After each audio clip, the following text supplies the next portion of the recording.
The story that woke up you liberals, I hope. And what I'm referring to is the recent article in the New York Times about Israel bombing the hospital in Gaza and killing 500 civilians or so. And it turns out the whole story was a lie. Okay, and the New York Times, their excuse was, well, they were overly reliant upon information from Hamas. Okay, we'll get back to that in a moment. But what I'm hoping, those of you that truly consider yourselves to be liberals, what I'm hoping you realize is that if it wasn't for the fact that this was such a divisive story on your own side, that you probably still wouldn't know that story was a lie. Do you think NPR or MSNBC is going to say, hey, the New York Times just lied? Not if it went against the narrative they're also trying to push. Orange man bad. Yeah, Russia collusion and Trump. How many of you still do not know that that whole thing was started by Hillary Clinton's campaign? According to our own federal government, the Durham report. Okay, so you went through how many years of listening to from MSNBC, NPR, New York Times, and on, Washington Post, on your own leaders in your own party, Democratic Party. You went through how many years of Russia collusion and Trump? And it turns out Hillary Clinton's campaign started the whole thing, made it up. Excuse me, that they relied too much on known liars and dishonest people for their information they put out as the truth. I guess that would be their excuse too. Are you seeing a pattern here? Okay, so yeah, I'm really hoping a lot of you wake up, because the rest of us need your help. Those of you that truly are liberals, the rest of us need your help. And by the rest of us, I mean everybody that's politically to the right of Joseph Stalin. That's where we are now. I know y'all don't believe it, or a lot of you, but I'm hoping you're finally starting to realize it. Okay, laptop gate. All right, Hunter Biden's laptop. And I know a lot of you don't care about that. That's Hunter Biden, that's not Joe Biden. And I agree, I couldn't care less. This isn't about the Bidens.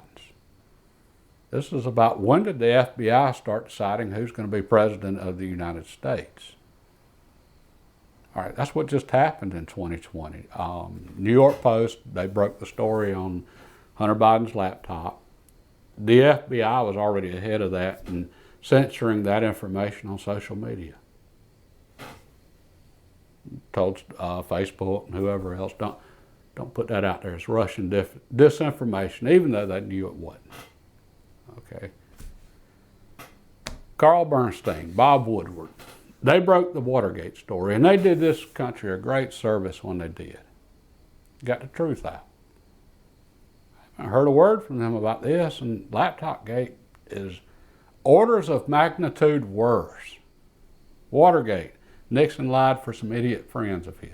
Tried to cover up them doing stupid stuff. Okay, we needed to know that. That's good. Laptopgate. The FBI actively deciding who's going to be president of the United States of America instead of the people of the United States. How many of you know Biden's building Trump's wall now? Excuse me. The vertical barrier to entry. Because they couldn't call it a wall, because then they would have to say they were wrong. The picture with little kids in cages with Trump. How many of you know that picture that started that whole thing about Trump putting kids in cages? How many of you know that picture was taken under the Obama administration? That's where it came from. Okay, and this one gets me. Okay, the reason Biden's building Trump's wall now is because a lot of you liberals are complaining about all of the illegals in your cities, and your cities are being overwhelmed, like New York. Y'all didn't care a bit about the border states or southern states when we were being overrun. Y'all said, hey, y'all were racist.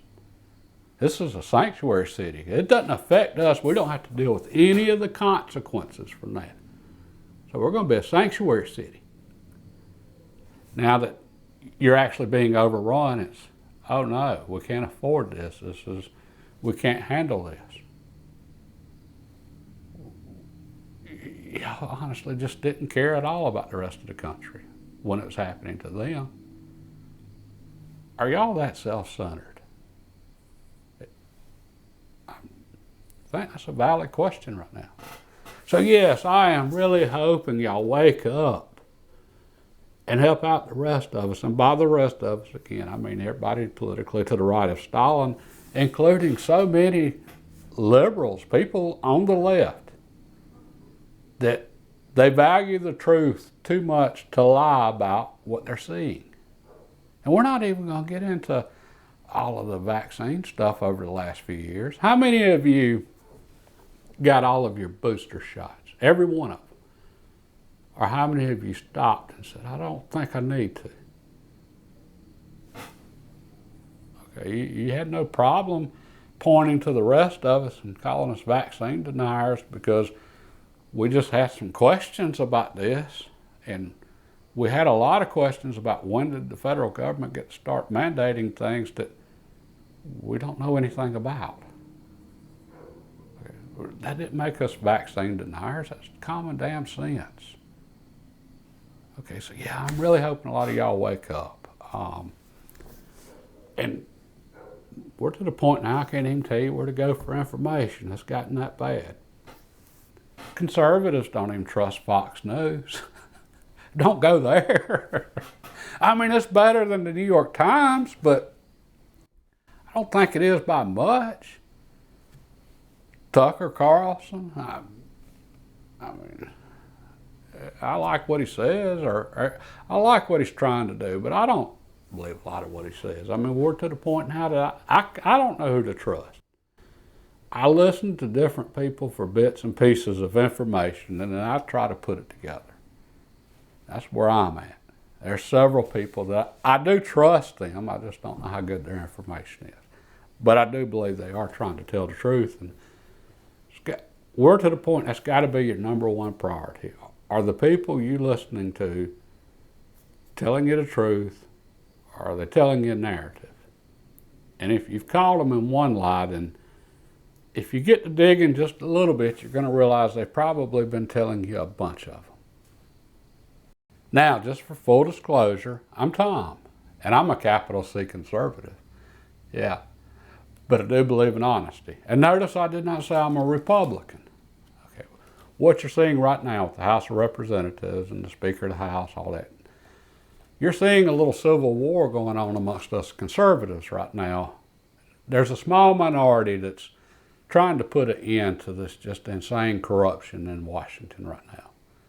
So they're saying no more omnibus spending bills passed in the middle of the night that nobody's read, and our country being 30 however many trillions of dollars in debt. It's got to end. That's what you're seeing up there. Okay, and you're fixing to see your own little civil war on the left with the Democratic Party between those who are supporting Israel and those who are supporting little baby-killing murderers, Hamas. And I'm sorry, there's no rationalization, there's no justification for beheading little babies. And anybody that tries to justify that, you need to be separating yourself from them. Okay, now I'm not saying Israel's perfect by any means. I'm not saying that. I'm not saying there's anything wrong with criticizing Israel. But to support Hamas, no. Okay, and right now I think about the stupidest thing I've seen in decades is the U.S. sending troops over there in the middle of this. I mean, seriously, did we just not learn anything from the past 20 years in Afghanistan and how poorly leaving there was handled? We got a lot of people in Washington right now that they just absolutely love war. I guess they make too much money from it. I don't know. And that's what goes back to what I said earlier. Something evil this way has come, and it's here, and it's in our institutions.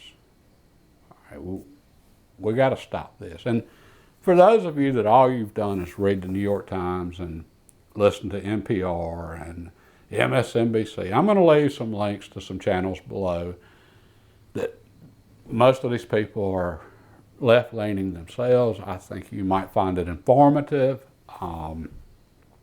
Dark Horse podcast with Brett Weinstein and his wife, Heather Hines. Really good information there on especially COVID and a lot of what's going on in educational institutions. Tim Pool, he gets a little over the top and carried away, but he's anti-war, and near as I can tell, he's trying to be honest. He's worth listening to for some news, and at least he's good at pointing out when they're telling you obvious lies. Okay, Trigonometry, really good podcast out of the UK. They're, I think, doing some good things right now, asking some good questions, worth listening to. And John Anderson out of the Australia, he's doing some good things there. All right, so anyway, I'll leave those links at the bottom. And for those of you that have been following the channel and keeping up with the house, I hadn't forgot about the house. I've been working on that behind the scenes. Oh, and for the rest of you that are new here, I don't know anything about politics. I'm just some guy out in the shop. This stuff's just gotten so stupid and obvious that even I can see it. And if it's gotten to that point, it's gotten bad. And I felt like I need to say something. Okay, and the rest of the time, I'm remodeling a house. Trying to. So I'm going to be on that heavy this weekend and show y'all where we're at on that because I have made some progress. God bless and have a great evening.